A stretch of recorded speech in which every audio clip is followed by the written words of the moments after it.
talk about X-Star, Blackbird, X-Men.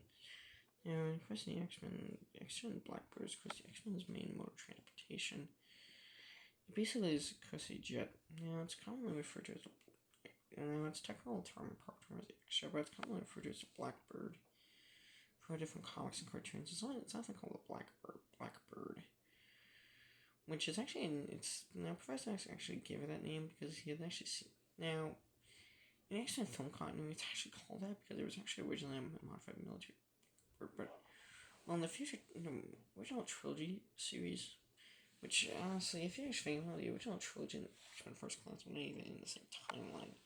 They really not in the same universe if you actually think about it.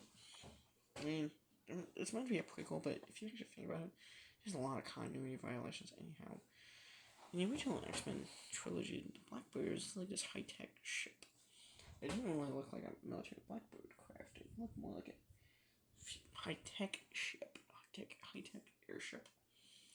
Now, the Blackbird, it's known for the fact that it does not contain any weapons, but it does contain things like onboard navigation and it contains devices. It also contains equipment that the X-Men use to track and locate mutants across the planet when it takes them to different places, from New York to other side of the United States, or other countries to around the world.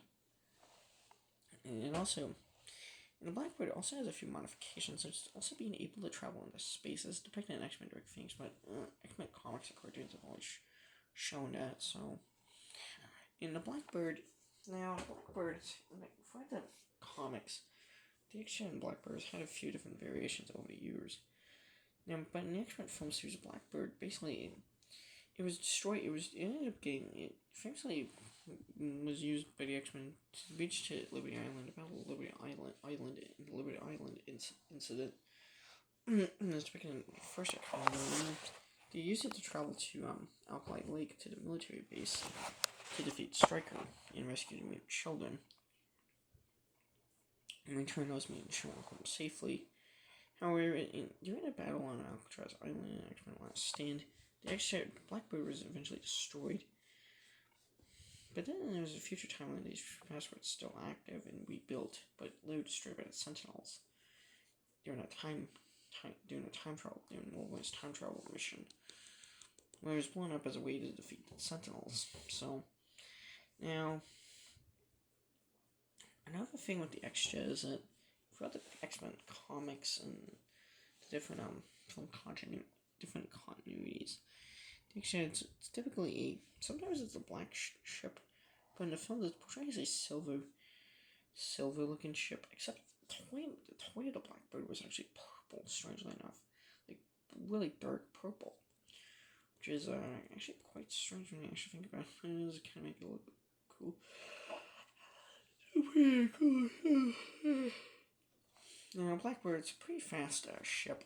Its top speed is faster than most fighter jets. X2, the X-Jet was of course depicted as engaging in an air chase with a few U.S. fighter jets that actually fired missiles at it and nearly damaged it until McNeil saved the X-Men while they were in midair. So the X-Jet, it has no onboard weapons. There's no missiles, no laser gun, no laser turrets, no machine gun placement. So yeah, and then